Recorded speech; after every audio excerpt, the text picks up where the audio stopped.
Biglang nagtatakbo ang lalaking yan nang dahang-dahang lapitan ng mga pulis sa kakawayang ito sa Quezon. Inabutan din siya kalaunan. Ang 47 anyos na lalaki, wanted dahil sa ilang taong panggagasa umano sa kanyang stepdaughter.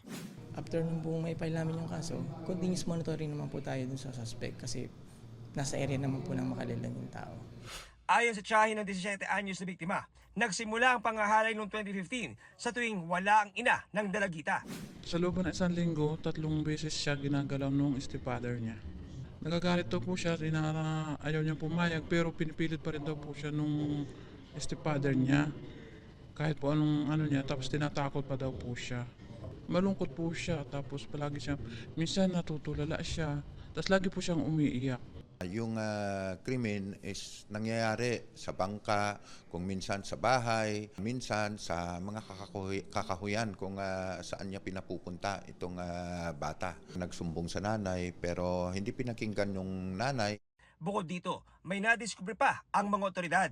For 9 years, siyang nilampastangan itong stepfather na ito. Na ngayong this coming June ay nakatakdang mga anak itong biktima natin. So nakakalungkot dahil una-una minor pa itong batang ito. Ang nakakadismaya pa lalo nang malaman natin na yung bunsong kapatid niya ay ginagahasa din ng stepfather niya. Sinusubukan pa naming makuha ang pahayag ng suspect na nakakulong ngayon sa BJMP sa Gumaca, Quezon. Nasa pangangalaga naman ng DSWD ang biktima. Sa kulungan din ang bagsak ng isang tricycle driver sa Calasiao, Pangasinan matapos umanong molestahin ang kanyang pasahero.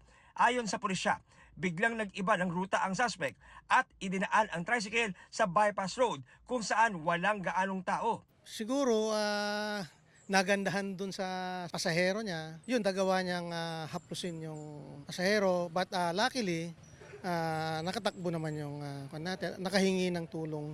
Naaresto agad ng pulisya ang suspect at ng kapkapan, nakuhanan pa siya ng 2 pakete ng hinihinalang shabu. Itinanggi ng suspect ang paratang at hindi rin daw siya lulong sa droga. Hindi po. Kung talagang hinawakan ko yun, makikita ko yung mukha ko tapos mukha ko. Wala namang to eh. Kahit saan kami pupunta. Oh. Hindi mo siya? Wala akong hinawakan na babae. Maharap sa patong-patong na reklamo ang suspect. Para sa GMA Integrated News, John Consulta ang inyong saksi.